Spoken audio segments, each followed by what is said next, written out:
regulaciones urbanísticas bajo dos supuestos. Primero, las ciudades están destinadas a crecer incesantemente bajo el empuje del mercado inmobiliario, usos cada vez más intensivos del suelo, que es lo que denominamos densificación, y creciente valorización del patrimonio inmobiliario. Este es un supuesto implícito prácticamente en todos los enfoques de la planeación contemporánea. Planeamos porque las ciudades van a crecer, planeamos porque las ciudades van a ser cada vez más extensas, planeamos porque hay necesidad de nuevos desarrollos inmobiliarios y procesos de modernización que sustituyan antiguos parques habitacionales, industriales o de actividades por nuevos tipos de edificaciones y nuevas formas de concentración de actividades. El segundo supuesto con el cual actuamos y con los cuales se formulan las políticas de planeación contemporáneas es que la aparición de áreas decadentes, edificatoriamente deterioradas y socialmente marginales es un fenómeno espacialmente limitado de carácter puntual y reversible,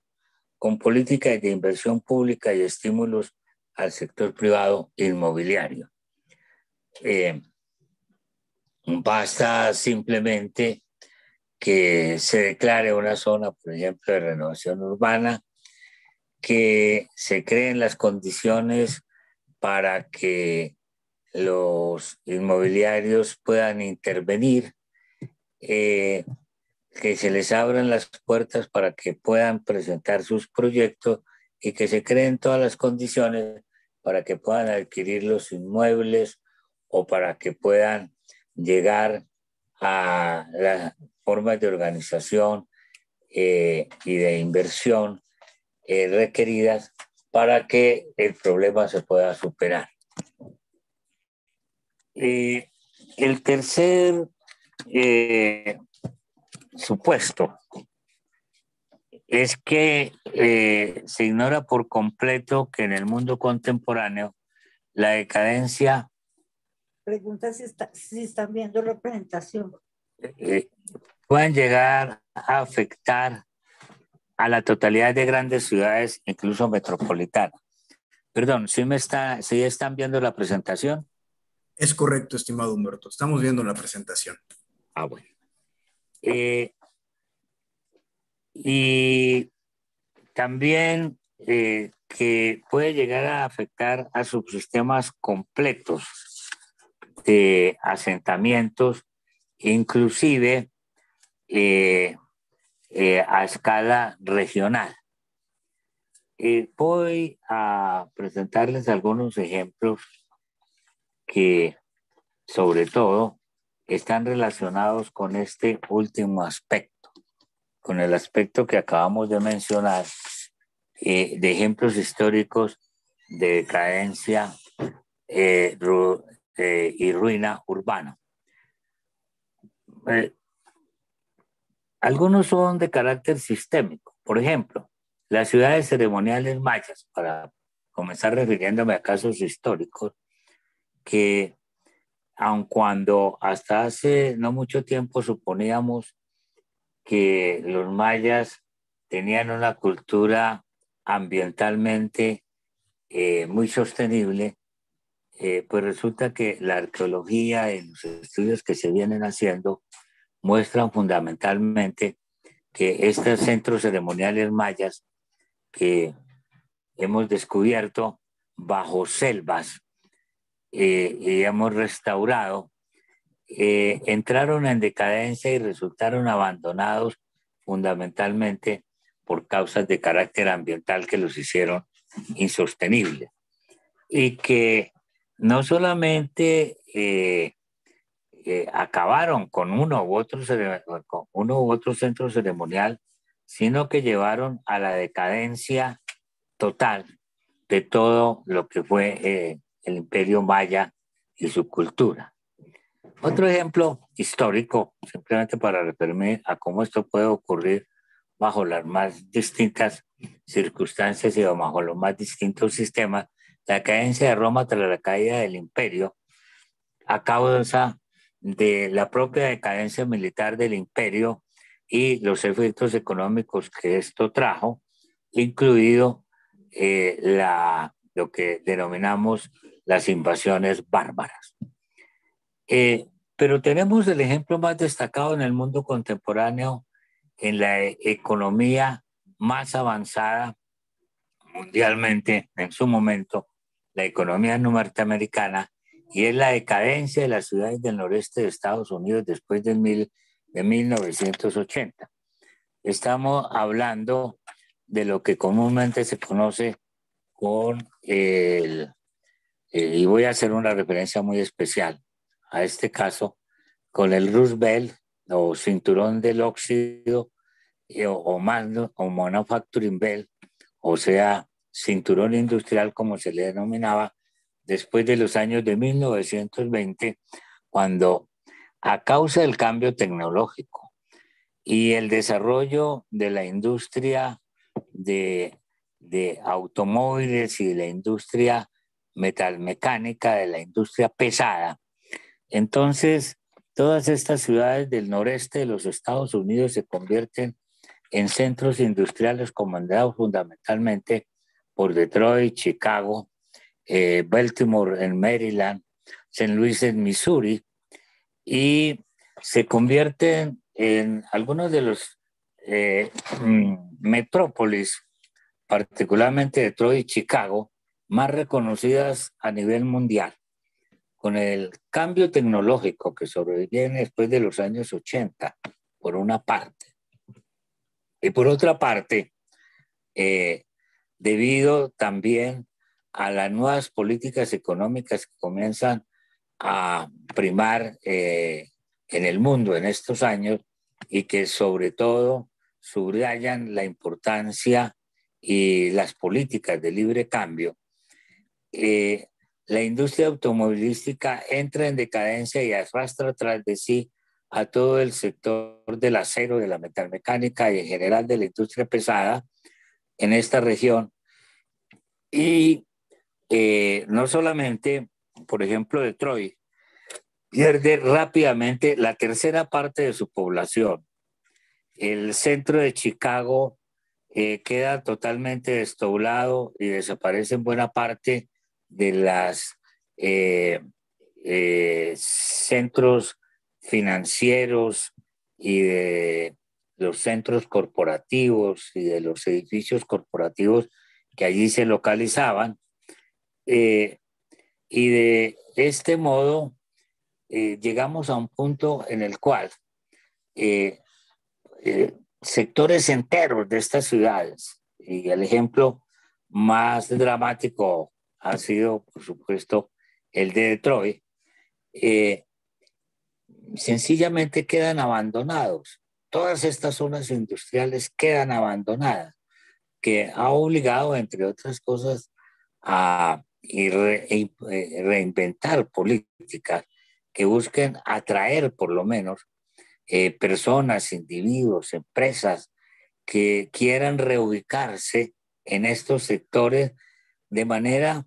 que se les proporciona todas las condiciones necesarias, incluido suelo e instalaciones, para que las transformen, cosa que todavía está en proceso. Pero esto nos muestra cómo el supuesto de que podemos hacer planeación con la creencia de que el crecimiento es continuo, que el desarrollo es imparable, que una gran ciudad no puede estar llamada en un momento dado a desaparecer e incluso al quedar abandonado, es un supuesto perfectamente falso. Y tenemos este ejemplo que es quizás el más impactante en el mundo contemporáneo.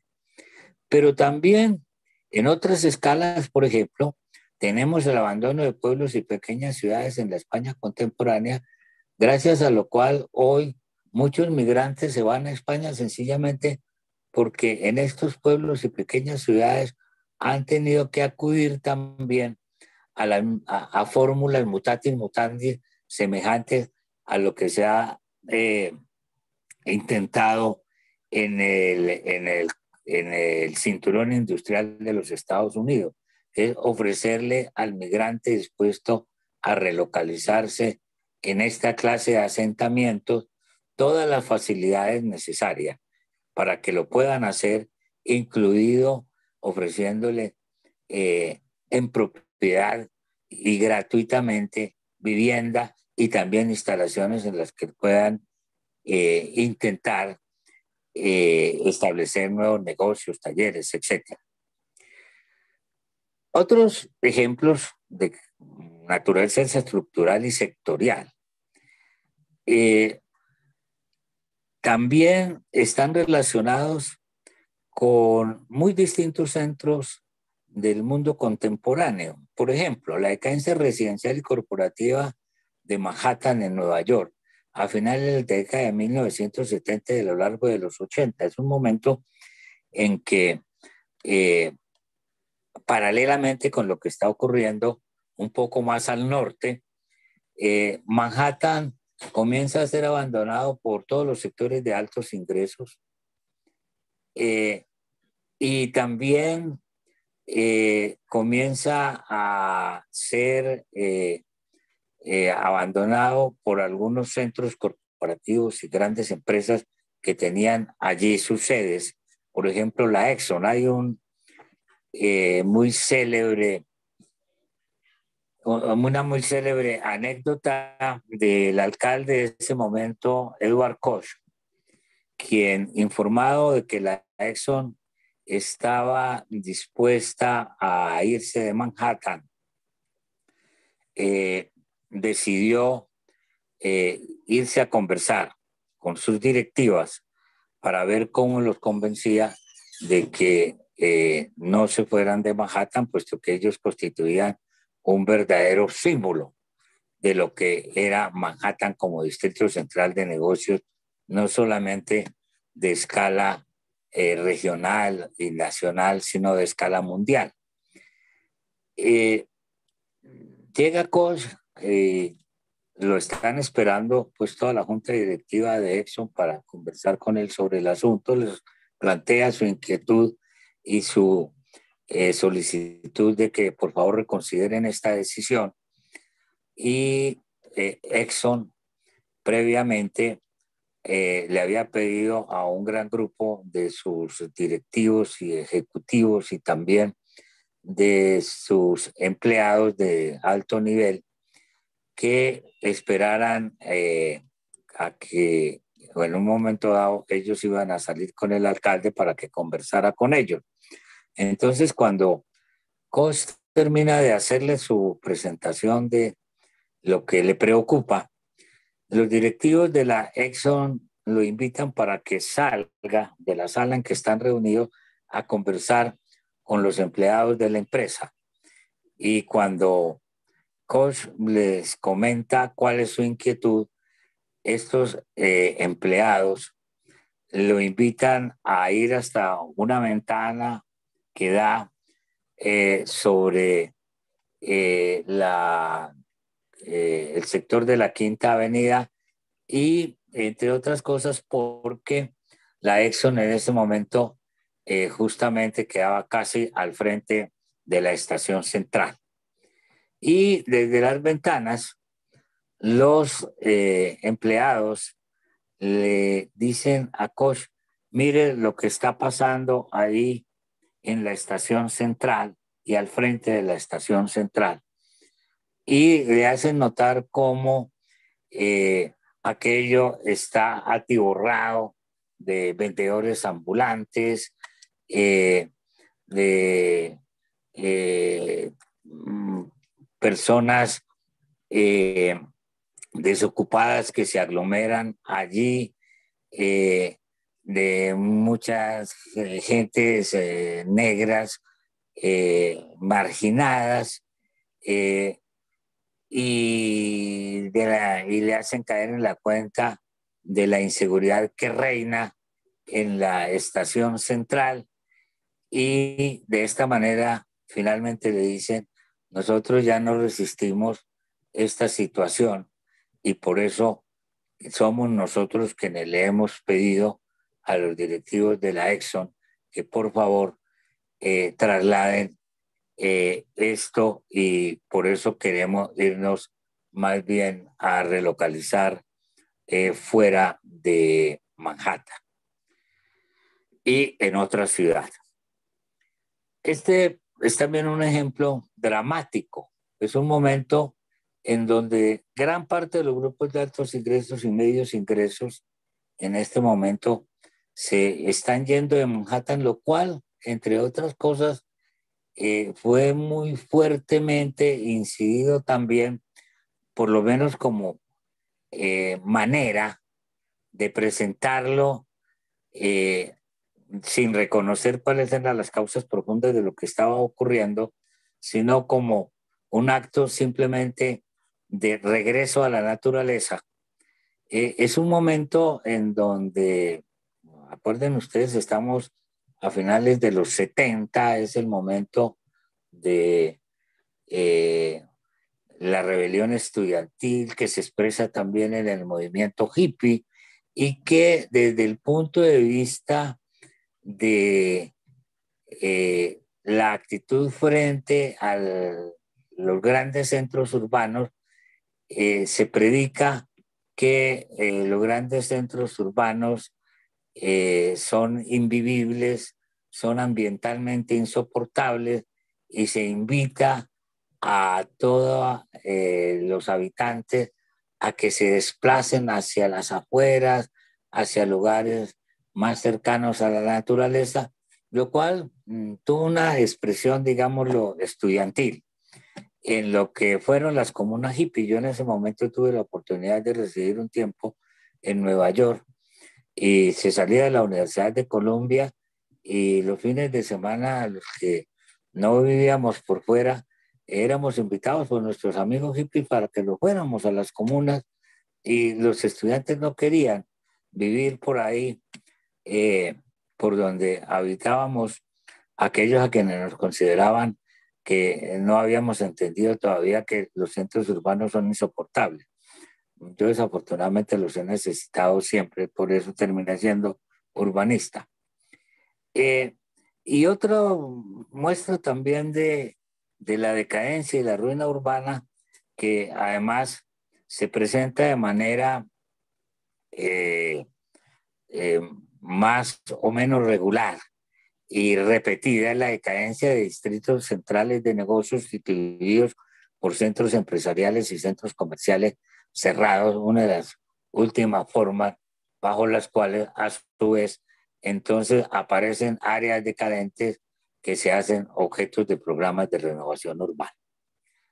Y tenemos también una tercera escala, una escala, digamos, más local, de carácter más funcional. Tal vez el ejemplo histórico más importante en este sentido, o más conocido internacionalmente, es el de anillo de transición del centro en Chicago en los años de 1920, que ustedes muchos saben que fue el objeto de reflexión de la Escuela de Ecología Urbana, que creó este modelo de distrito central de negocios, centro de transición, y áreas urbanas residenciales, ya fueran en forma concéntrica con respecto al distrito de central de negocios, o de acuerdo con el modelo de cuñas, pero fundamentalmente contemplaba siempre un área de transición entre el distrito central de negocios y las áreas residenciales, a medida que iban cayendo exponencialmente las densidades de población, en las cuales en ese anillo de transición aparecían toda clase de formas decadentes de actividades y vida urbana, actividades clandestinas, gran inseguridad, y sobre todo grupos socialmente excluidos y en este momento particularmente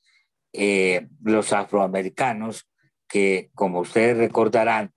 estaban totalmente segregados, ilegalmente segregados, además,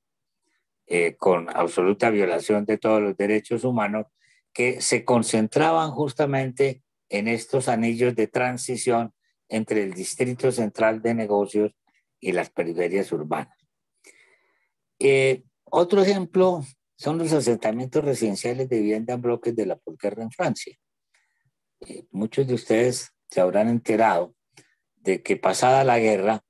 en la reconstrucción de las ciudades francesas, particularmente, por ejemplo, en la Banlieue de París, se construyeron grandes áreas de residenciales en bloques de clásicos de vivienda, en bloques tal como lo pregonaba la Escuela del Urbanismo Moderno corbusiana, en conjuntos cerrados y exclusivamente residenciales, algo muy semejante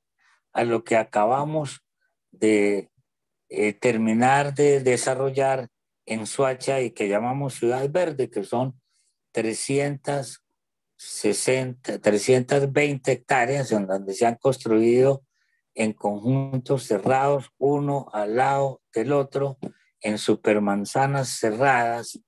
rodeadas de zonas verdes, bloques de vivienda para sectores de ingresos bajos y medios, vivienda de interés prioritario, vivienda de interés social, y en donde en este momento ya se han edificado bajo esta forma 53.500 viviendas. Hay ya una población de 140.000 habitantes, se espera que va a llegar a unos 160.000 habitantes, es decir, una ciudad completa sin siquiera una tienda. Ustedes saben que esto fracasó totalmente en la posguerra en Francia y se tuvo que tomar la decisión hacia los años 70 precisamente de volver a derribar toda esta clase de conjuntos y a replantearse políticas de renovación urbana diferentes, dado que este tipo de vivienda lo que se convirtió fue en un foco de problemas sociales, económicos y culturales. Otro ejemplo son barrios de tugurios en ciudades latinoamericanas, cuya causa es la pobreza y la exclusión social, y que han sido considerados que lo que hay que hacer con ellos es derribar esos tugurios y renovar esto de acuerdo con el sector inmobiliario.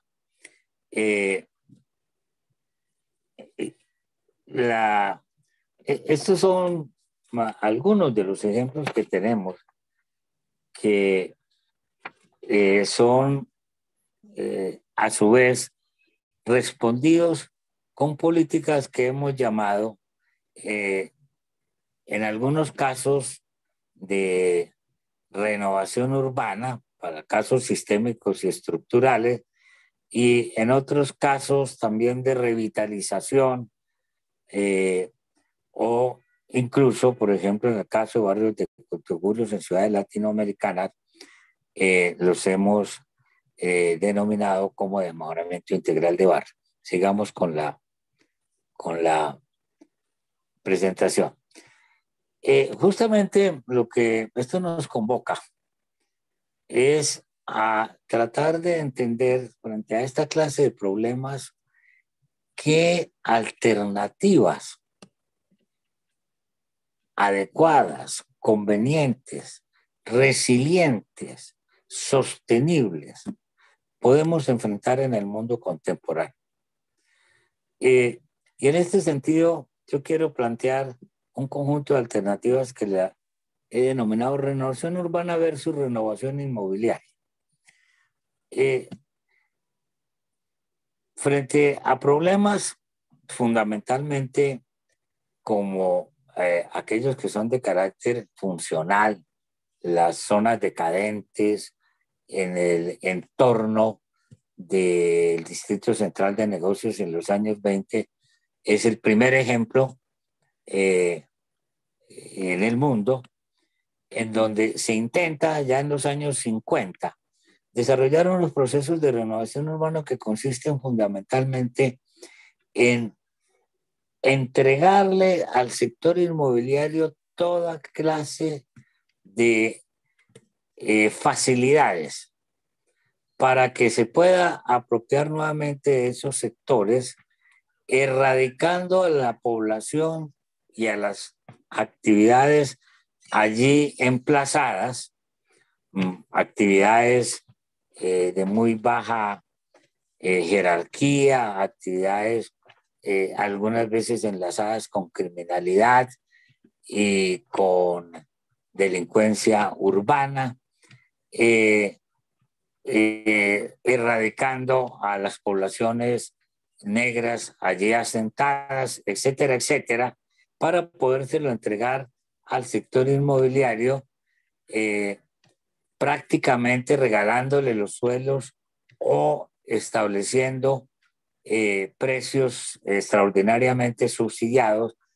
para lograr interesar al sector inmobiliario. Es de esta manera como, por ejemplo, en esos años 50, comienzos de los 60, en Chicago se introducen además algunas políticas de financiamiento que incluso ahora se están tratando de introducir en los países latinoamericanos. Aquí en Colombia está de moda, por ejemplo, plantear políticas de renovación urbana, financiándolas con lo que se llaman los PIF, es decir, con las tasas impositivas del futuro. ¿Cómo es el procedimiento? Se hacen procesos como este que acabo de describir, se derriban las edificaciones, se entrega a muy bajos precios a promotores inmobiliarios los suelos para que desarrollen allí nuevos proyectos que interesen al sector inmobiliario, ya sean residenciales o de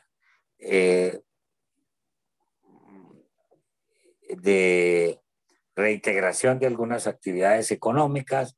de centros comerciales, etcétera, etcétera. Y la entidad pública, es decir, la municipalidad, se endeuda para poder desarrollar una serie de proyectos de mejoramiento del espacio público, de construcción de nuevas vías, de construcción de parques, de equipamientos sociales, etcétera, etcétera, que constituye el aporte público a la inversión que debe hacerse para recuperar supuestamente estos espacios. Y el préstamo se financia de la siguiente manera. En este momento se acude a los bancos y a los bancos se les empeña los ingresos que se van a recibir 8, 10 o 12 años después por impuestos a las inmuebles ya renovados, y cuando ya esto está en pleno funcionamiento, lo que va a implicar que van a ir subiendo los impuestos inmobiliarios a medida que va subiendo el valor de los inmuebles y la política de renovación conjuntamente con el sector inmobiliario da resultado. Esto es una manera adicional de darle subvenciones a los privados. Lo que se está haciendo es, con los impuestos futuros que ustedes nos van a pagar, cuando esto ya se haya recuperado económicamente, nosotros financiamos las inversiones presentes, y cuando ustedes ya nos estén pagando nuevamente estos impuestos, entonces nosotros con eso vamos a pagar los préstamos que hicimos para hacer todas estas inversiones con los cuales estamos subvencionándolos para que el negocio opere y sea exitoso. Ustedes pueden ver, es una forma de total subvención al sector privado y de total sujeción exclusivamente a los intereses del sector inmobiliario. Una segunda alternativa es aquí que renovación urbana versus gentrificación, no, es revitalización urbana, no renovación. Punto 2 es revitalización urbana versus gentrificación. Hemos entendido por revitalización una forma de reactivar las condiciones funcionales y las actividades dentro de los límites de un espacio urbano que tendía a caer en el abandono, mejorando e integrando formas de apropiación y de transformación del espacio urbano que incluya a la población residente y afectada por el proceso, y que también al mismo tiempo atraiga nuevos habitantes y nuevas actividades a esos sectores. En la actualidad, gran parte de estas formas de renovación urbana se hacen estimulando a que el sector inmobiliario también haga inversiones en estos sectores, promueva la relocalización de grupos de más altos ingresos en estos sectores, estimulando que los antiguos habitantes a la vez se desplacen de estos lugares normalmente centrales o muy bien ubicados para que para que esos espacios puedan ser ocupados por poblaciones de más altos ingresos, a la cual Tenemos denominamos 10 minutos. gentrificación. Y finalmente tenemos el mejoramiento integral de barrios versus la erradicación de tugurios. Estamos hablando de uno de los fenómenos que es más importante y característico de poder incorporar en nuestros sistemas de planificación en los países latinoamericanos. En el pasado, las ciudades latinoamericanas en su inmensa mayoría se han desarrollado gracias a eso que denominamos urbanización informal. Les doy un ejemplo. En el caso bogotano, yo estaba encargado de hacer, y son las dos únicas evaluaciones de este tipo que se han hecho, la evaluación de la eficacia de la norma urbanística. Tomamos las normas de Bogotá desde los años de 1960, se llevó a un sistema de información geográfica para que a medida que se fueron expidiendo esas normas, se fueran georreferenciando, y hasta los años de 1995 más exactamente, hicimos el primer estudio para ver en cuántas manzanas la norma se había cumplido. Y encontramos que solamente el 20% de las manzanas se parecían a la norma.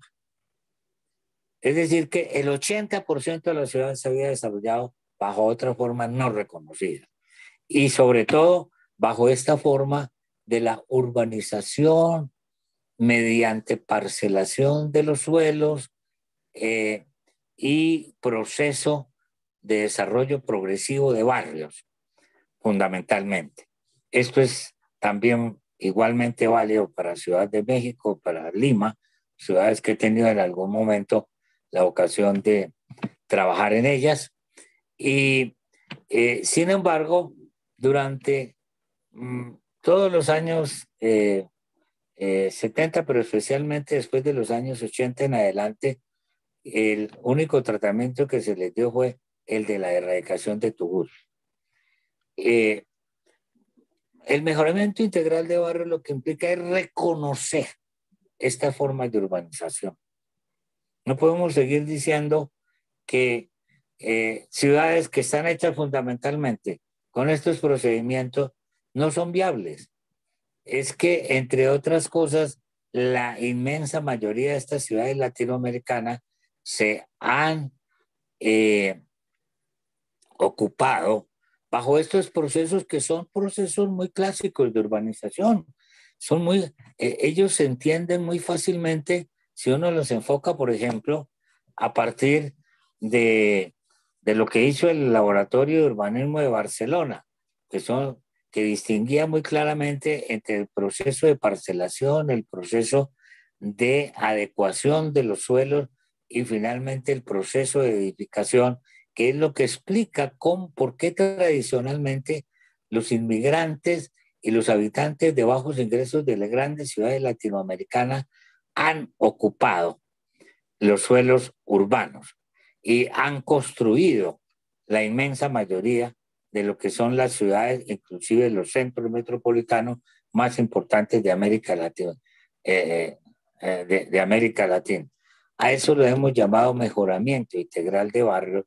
en donde fundamentalmente lo que se trata es de optimizar, ayudarle a la gente e incluso a los empresarios informales del sector no formal inmobiliario, pero que ha sido desconocido y excluido simplemente porque al sector inmobiliario de el capital rentístico no le interesa que existan estas otras formas de urbanización que le hacen competencia a su negocio y que pueden ser, entre otras cosas, prohijadas y optimizadas por el Estado a través de programas que en América Latina tenemos muchísima experiencia en hacer programas de estos en forma exitosa. Yo tuve la fortuna de que gracias a la Sociedad Interamericana de Planificación yo fui el primer urbanista, economista y no arquitecto que entró a trabajar con la Sociedad Interamericana de Planificación siendo su director, siendo su presidente Germán Samper, para que hiciéramos un estudio en toda América Latina sobre la vivienda de bajo costo y fundamentalmente mirando cómo estaba ocurriendo esto en América Latina en los barrios de desarrollo progresivo. Y encontramos multitud de experiencias que después, durante los años 70 y parte de los años 80, se desarrollaron en muchos países y que fueron muy difundidas, entre otras cosas, por la CIAP y por otras instituciones de ese momento de de barrios de normas mínimas, del plan terrazas para la vivienda de desarrollo progresivo, de vivienda de normas mínimas con unidad básica para también los habitantes pudieran desarrollar sus viviendas progresivamente y que han dado resultados que se pueden mostrar en muchos países de América Latina. Voy ahora a terminar dando algunos ejemplos de estos casos. El cuarto aspecto de estas alternativas sobre los cuales quiero hacer hincapié es precisamente el de enfocarlos desde un planeamiento dinámico basado en actuaciones y acciones urbanísticas integrales versus el planeamiento basado en proyectos, diseños espaciales, edificatorios y estáticos. Es decir, si bien es cierto que el urbanismo moderno en su momento jugó un papel muy importante cuando comprendió que el cambio tecnológico y la expansión de los centros urbanos y metropolitanos iba a conducir a un mundo urbano muy diferente, marcado por el transporte, por la edificación en altura, por la segregación de usos, y estableció todos esos códigos de urbanismo a partir de los cuales se diseñaron muchos sectores de grandes ciudades en el mundo contemporáneo. Esto ha demostrado a la larga que más bien condujo a situaciones que hoy tienen efectos negativos en los centros urbanos. Ya he mencionado algunos de esos, por ejemplo, lo que ocurrió con todos estos grandes desarrollos en la posguerra en Francia. Pero en general, esto ha dado lugar a un urbanismo que lo que entiende por planeación son unos estatutos urbanísticos en donde proyectos, diseños espaciales, edificatorios, generalmente basados en el zoning o en técnicas muy semejantes a las del zoning, los convierten en norma, lo cual, perdone para los que son arquitectos, es muy satisfactorio para el arquitecto, pero esto consiste simplemente en convertir en norma un diseño, pasarlo del plano a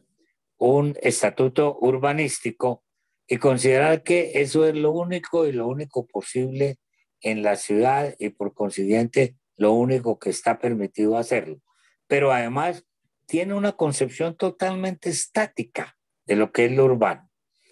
Y resulta que lo que nos está enseñando el mundo contemporáneo es que las ciudades son dinámicas, que las ciudades están en continua transformación y que lo más importante es entender los procesos, que el planeamiento se base en estrategias que optimicen lo que los ciudadanos y lo que los sistemas que construyen la ciudad tienden a hacer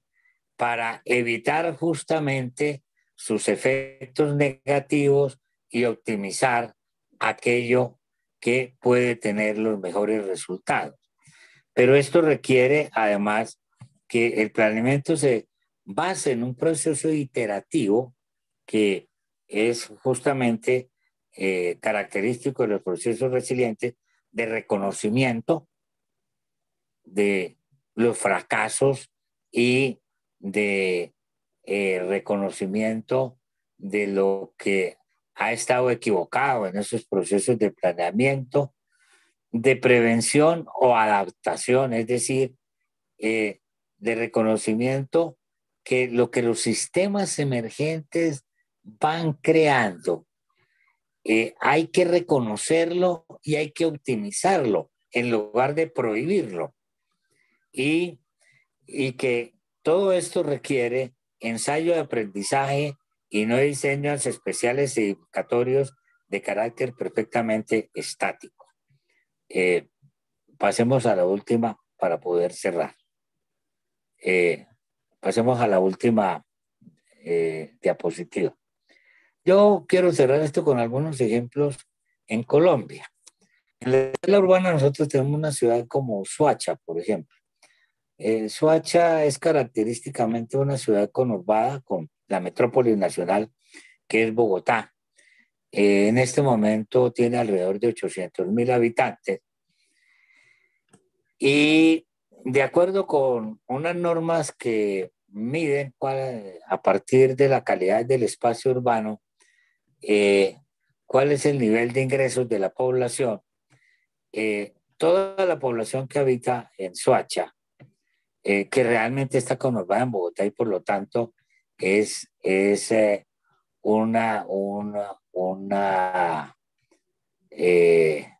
realmente una localidad dentro de la metrópoli central, en uno de los costados de la metrópoli central. La ciudad toda clasifica el 87% de la ciudad clasifica toda en estratos de ingresos 1 y 2, es decir, pobres o muy pobres. Y que es un claro ejemplo de una ciudad y más bien de un fragmento del centro metropolitano que se conurba directamente con Ciudad Bolívar, que también tiene exactamente las mismas características ya dentro de Bogotá, de manera que forman un inmenso,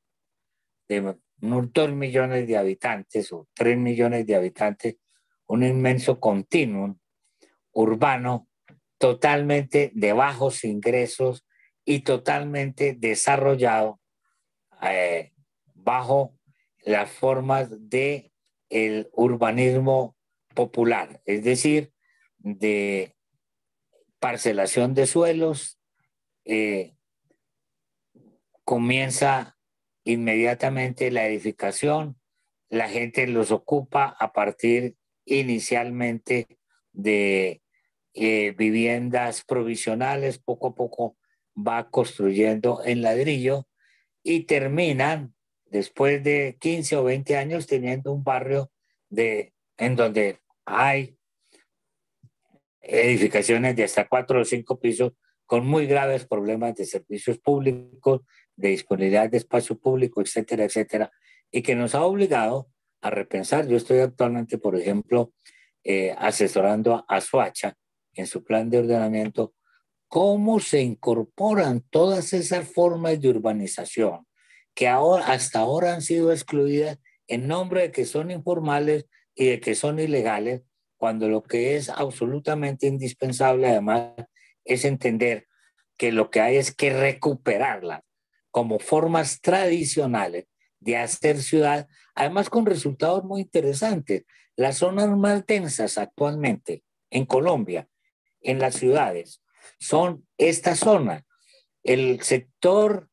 inmobiliario formal, una de las causas que da para que esos sectores tengan que ser demolidos, etcétera, etcétera, es que hacen una ocupación muy extensiva del suelo y no dejan espacio para nada, etcétera, etcétera, cuando en realidad son las zonas que han logrado mayor compactación y densificación. Por ejemplo, Soacha, yo acabo de hacer un análisis de lo que esta ciudad representa como fragmento urbano, de acuerdo con el modelo para evaluar densidades del Lincoln Institute, sería en este momento la 7ª ciudad más densa del mundo, con una densidad superior a 230 habitantes por hectárea y en gran parte de sus sectores con densidades incluso superiores a 500 habitantes por hectárea, todo en desarrollos urbanos de carácter absolutamente tradicional. Entonces, aquí lo que demuestra claramente es que tenemos que, primero, refiriéndome a un esquema resiliente, reconocer estas formas y aceptarlas. Y segundo, entender cómo las podemos optimizar cuando ya no nos han dado cosas óptimas. Bogotá es también, de acuerdo con el modelo de Lincoln, la ciudad 12 en densidad en el mundo. Es súper compacta. En 38.000 hectáreas caben en Bogotá actualmente más de 8 millones de habitantes y por lo tanto tiene todas las características que se consideran ambientalmente más importantes, densidad y compactación. Entonces lo que los urbanistas estamos obligados es a entender que lo que hay es que optimizar eso y ayudarle a todos estos sectores sociales e incorporarlos en los procesos de planeación para que optimicemos lo que ya tenemos. Y eso se optimiza precisamente con intervenciones para ayudar a mejorar y ampliar el espacio público, que es lo que estamos haciendo en algunas zonas de Soacha y de Bogotá en este momento también, mejorando la calidad de los servicios públicos, ayudando a consolidar los centros urbanos con los cuales en ellos se viene descentralizando estas grandes ciudades. Ese es otro ejemplo muy importante de resiliencia. En Bogotá ya tenemos localizados 34 centralidades urbanas de tercer orden. Todas se han generado espontáneamente y sin ninguna planeación y son supremamente vigorosas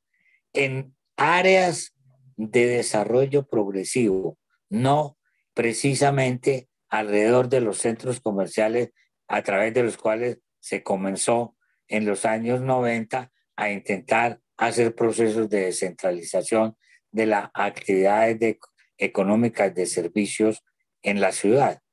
De manera que hoy Bogotá es una ciudad policéntrica, no gracias a las fracasadas políticas del urbanismo moderno, sino gracias precisamente a los desarrollos informales que son producto de las formas de ocupación de los sectores de bajos ingresos que se basaron en modelos mucho más tradicionales de urbanización que los del sector inmobiliario formal. Tenemos otros ejemplos de sectoriales estructurales, San Victorino, como reconocimiento de la economía popular urbana. Rápidamente, díganme si debo parar, díganme por favor. Y que a mí me ha correspondido Puede también concluir en un asesorar minuto. en esta ciudad. Inicialmente, lo que se deseaba con San Victorino es un área central. No sé si me escuchó, estimado Humberto. Puede concluir en un minuto por la programación. ¿Aló? Le repito, puede concluir en exactamente un minuto por la programación que tenemos. Tiene un minuto. Bueno, muy bien. San Victorino es un área central de unas más o menos 30 hectáreas. Entre las dos vías más importantes de Bogotá, la Avenida Caracas y la carrera 10ª, entre la Avenida Jiménez, que conecta todo el oriente con el occidente de Bogotá, las otras dos la conectan con el norte y el sur, y en la cual se fue hasta los años 50, 45, 50, un área muy residencial en la periferia del centro tradicional de la ciudad histórica y que poco a poco se fue transformando en un centro de comercio popular. De acuerdo con estudios que hemos hecho, hay días, por ejemplo, que el número de visitantes que llegan a hacer compras a San Victorino llega a 120,000 compradores. Allí están localizados 6,000 locales donde hay desde producción artesanal, pequeños talleres, por ejemplo, en los pisos altos, y todos los primeros pisos son de comercio y de comercio en donde además hay unas 5,500 pequeñas empresas del sector de vestuario solamente, que comercializan sus productos a través de este centro de comercio. Cuando se comenzó a construir el sistema de transporte masivo hace unos 20 años, el alcalde entonces de la ciudad estableció que como San Victorino era un área totalmente desordenada, llena de ventas de toda clase, etcétera, etcétera, etcétera, era indispensable erradicarla y que por lo tanto la estación central del sistema se haría en San Victorino y establecieron que era un área de renovación urbana en la que se iba a tomar absolutamente todo. Esto era destruir la economía popular bogotana. Después hemos demostrado que además de 6.000 locales que emplean a más de 18.000 personas, que es el centro en donde cualquier bogotano se reconoce. Si uno le puede preguntar a cualquier bogotano si ha ido a San Victorino, y todos, los más ricos como los más pobres, han ido allí a hacer compras porque es el sector en donde se puede encontrar particularmente en vestuario